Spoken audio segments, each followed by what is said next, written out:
Hi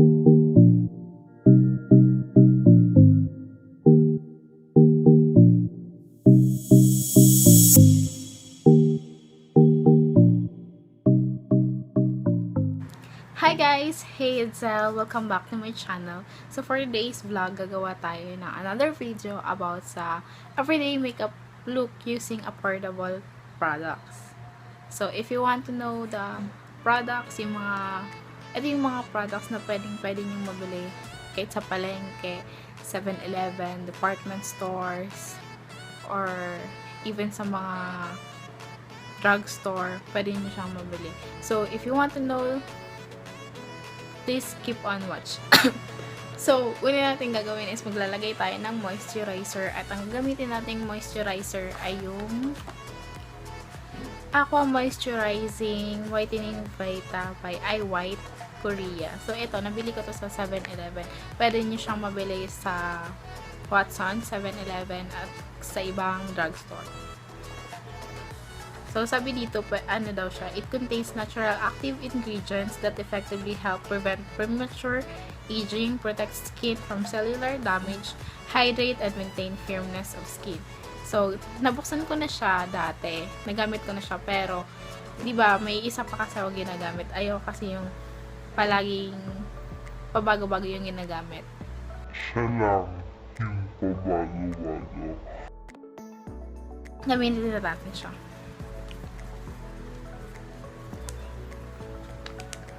Ang kulay niya ay blue. Ayan. At meron siyang scent na may pagka-menthol pero mabango.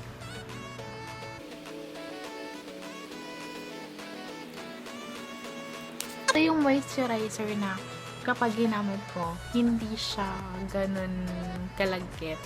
Tapos, madali lang siyang matuyo at saka mabango siya.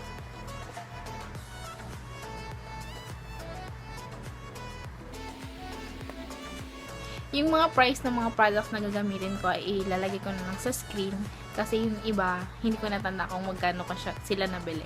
So, tingnan nyo na lang siya sa screen. This is the BB Holic by iwhite Korea ulit. So, ang gagamitin kong BB Holic Everyday BB Cream ay yung beige kasi naubusan ako ng light. Yun talaga yung dating kong ginagamit. Pero, ito na muna yung gagamitin natin. Ayan. Meron dito yung mas malaki, that is 175 kung natatandaan ko, ito is 25 pesos. So, ano kasi to, mas maliit siya. So, napaka-travel friendly niya. Kaya ito yung ginagamit ko. Buksan na muna natin siya.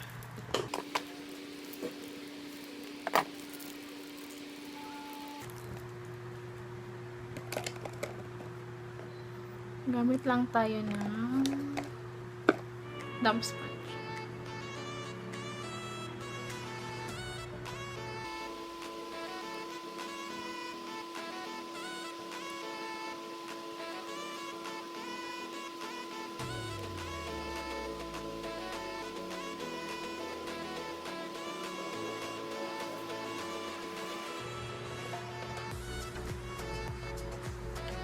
Ito yung product na dati ginagamit ko kapag nung nag-aaral ako nung college, mga 4th year college. Ito yung ginagamit ko.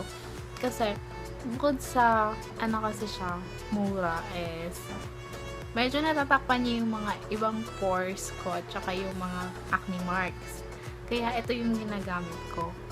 At saka, napaka, ano niya, yung tamang-tama lang siya sa skin.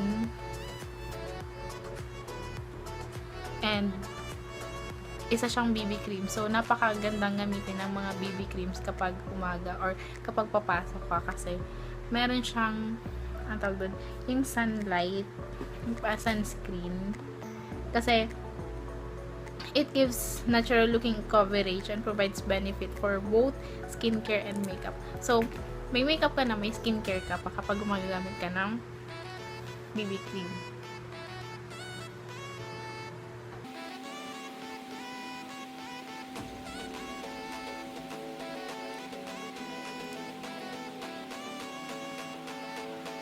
Yan. At saka isa pa, nakakapagpa-fresh din siya ng mukha kapag gumagamit nito. So, i-recommend ko siya na gamitin nyo kasi mura siya and affordable, budget-friendly, and magandang gamitin. Next is, so after natin ilagay yung BB cream, ay susunod na natin yung powder.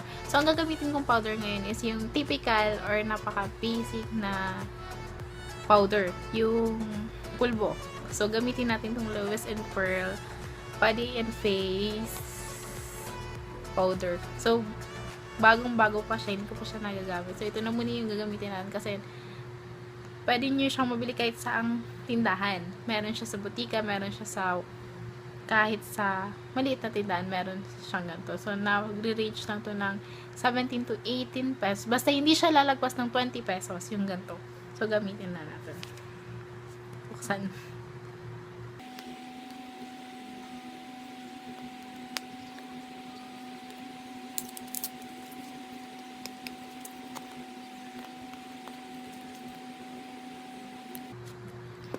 Gamitin natin itong brush.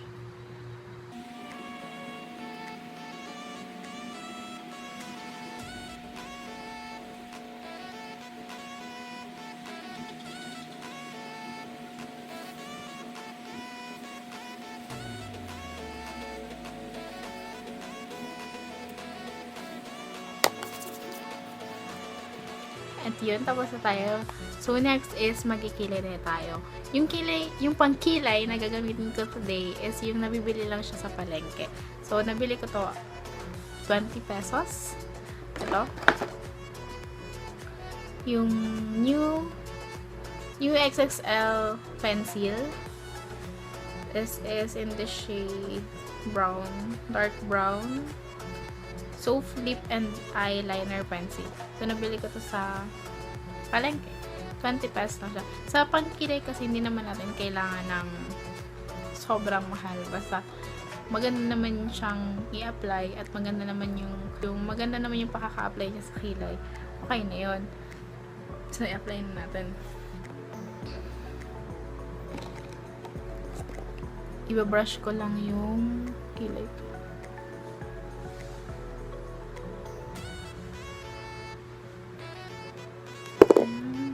Gamit na ako ng salamin.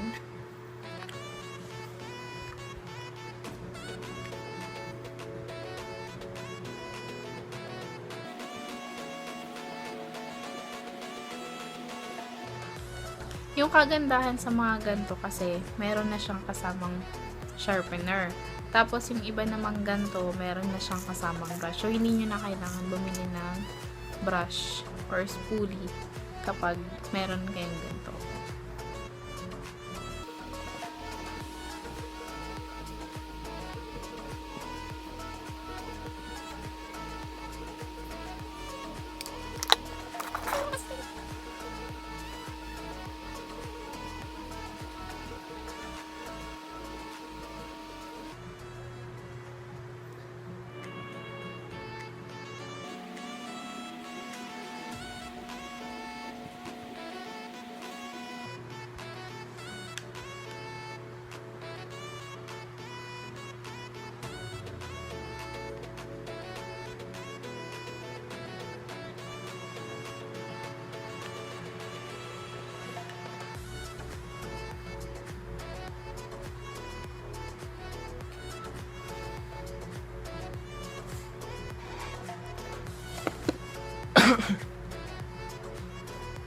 And I'm done with my eyebrows. Ayusin ko lang yung iba, yung mga dumi-dumi. And I'll be right back. I'm back! Tinapos ko na yung aking kilay. And next is mag-eyeshadow na tayo. So, gagamitin natin yung Nichido makeup collection na nabili ko sa Watson. So, gagamit tayo ng brown eyeshadow. Ito. Kasi simpleng makeup look lang to.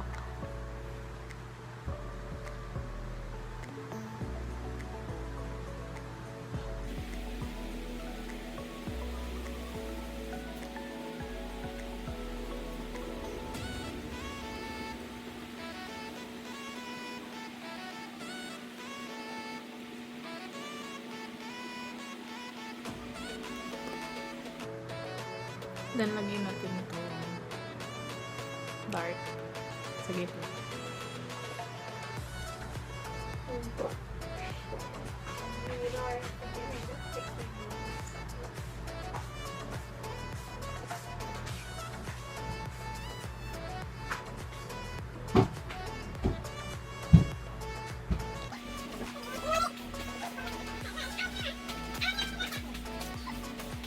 That's it.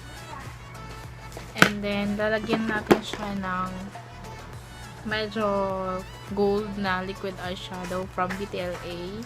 This is $199.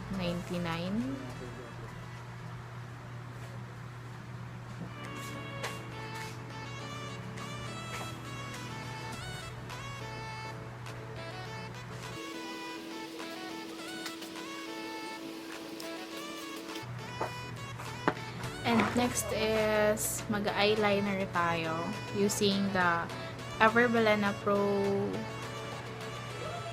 Perfection. Yung sabi ko sa inyo dati na dalawahan na siya, may eyeshadow, eyeliner and mascara.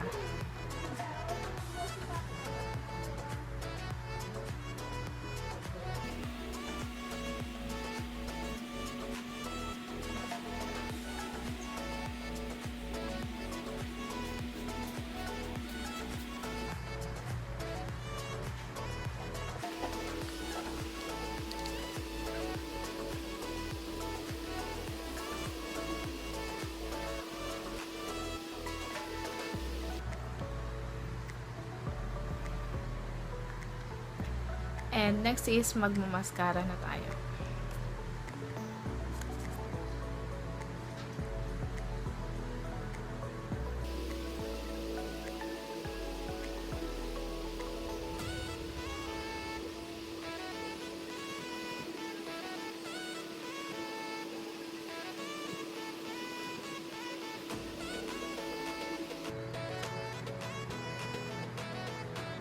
Then, after that, maglalagay tayo ng eyeliner sa baba ng mata natin. Kaunti lang. Ito yung gagamitin kong eyeliner. Eye and tip liner pencil. Nabili ko lang din siya sa palengke. Color block.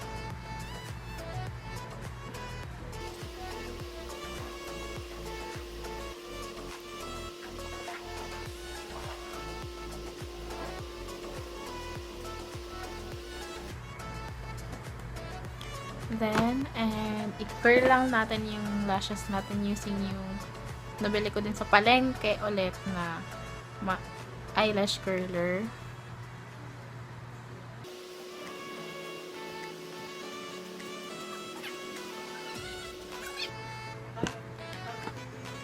Next is maglalagay tayo ng blush on.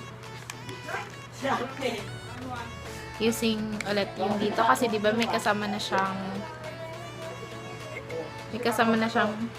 blush. Gamitin natin.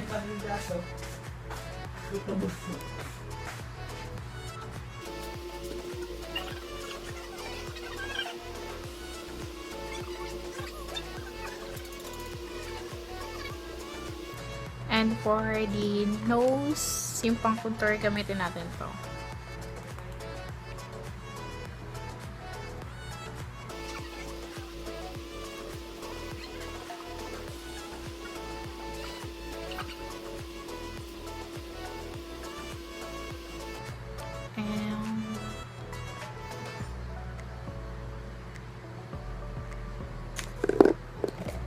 Gamitin na rin natin siya pang contour.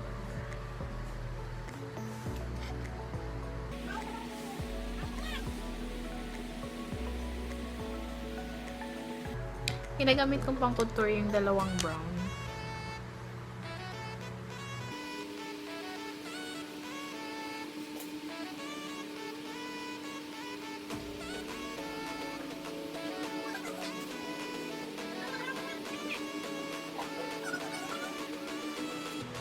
And for the last step is magli-lipstick na tayo using yung EB Advance Liquid Lipstick in the shade Cinnamon.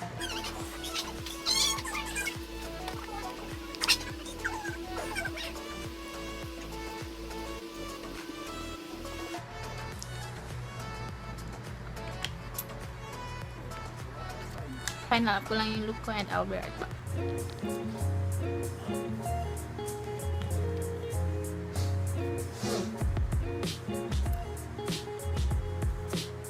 So, hi guys, I'm back. So, ito na yung final look na nagawa nating makeup, everyday makeup look using affordable products. So, sana nagustuhan nyo and hope you guys give this video a thumbs up and don't forget to subscribe to my channel. And kung may gusto pa kayo ipagawa sa akin, please comment down below sa comment section. And thank you guys. Hope you guys like it and paki-share, like, comment, and share na lang. Thank you guys. Love you.